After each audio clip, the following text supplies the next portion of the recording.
Bonjour, bienvenue.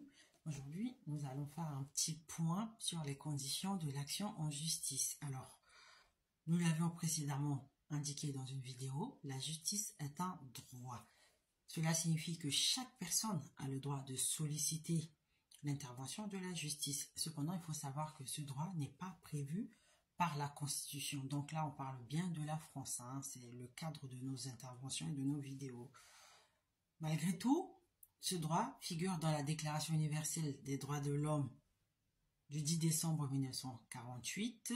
Donc, cette déclaration, elle n'a qu'une autorité morale, donc elle n'a pas de force juridique en tant que telle.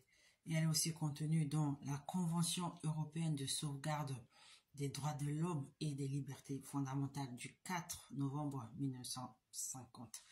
Ce droit est quand même reconnu à travers la jurisprudence du Conseil d'État. Donc, pour que le droit à la justice y soit effectif, un procès doit être équitable, c'est-à-dire que le juge doit être indépendant, que les débats doivent être publics, contradictoires et avoir lieu dans un délai dit raisonnable. Donc, ce contrôle justement du caractère raisonnable ou du caractère contradictoire ou du caractère public des débats,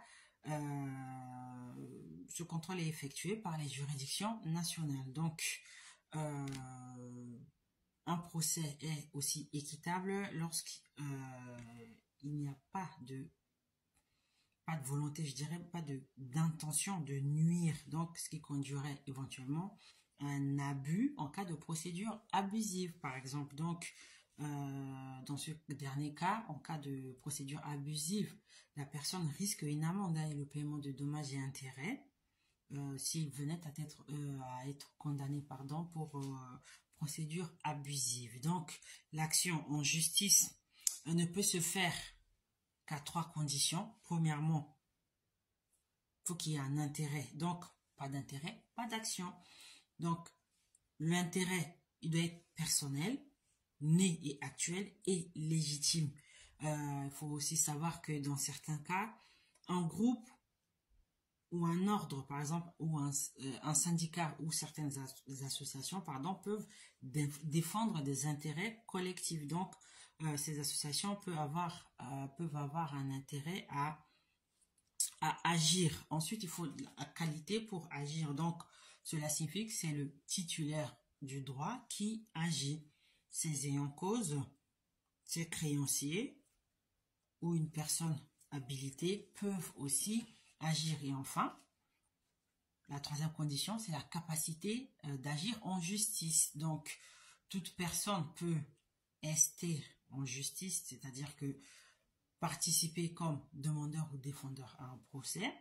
Cependant, les incapables, donc juridiquement, les incapables, ce sont des personnes qui n'ont pas la capacité juridique et les personnes morales doivent être représentées. Donc, l'action en justice, selon le Code civil, dans sa procédure, revêt 4 caractères que nous allons brièvement énumérer.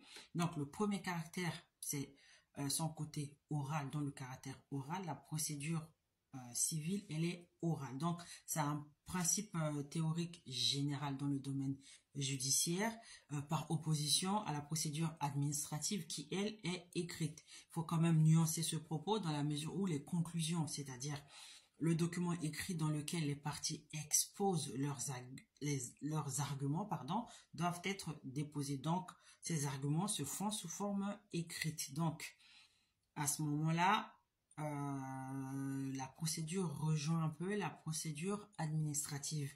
Ensuite, le deuxième caractère de la procédure civile, c'est qu'elle est publique, c'est-à-dire que toute personne a accès à la salle d'audience, mais ce principe comporte des exceptions dans certaines affaires où la juridiction statue sans le public, notamment en matière de divorce ou lorsque des incidents de nature à troubler la sérénité de la justice surviennent. Donc, dans ce cas, si le juge le décide, parce qu'il peut aussi le décider, même en cours d'audience ou en cours justement de désordre ou d'atteinte à la vie privée, ou si toutes les parties le demandent,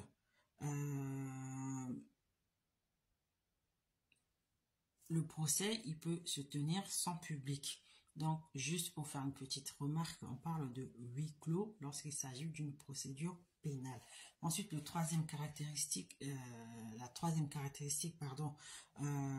d'une action en justice en procédure civile, c'est que l'action, elle est contradictoire. Cela signifie que les parties doivent produire les preuves et faire connaître les moyens de fait et de droit invoqués afin de permettre donc à la partie adverse de les discuter.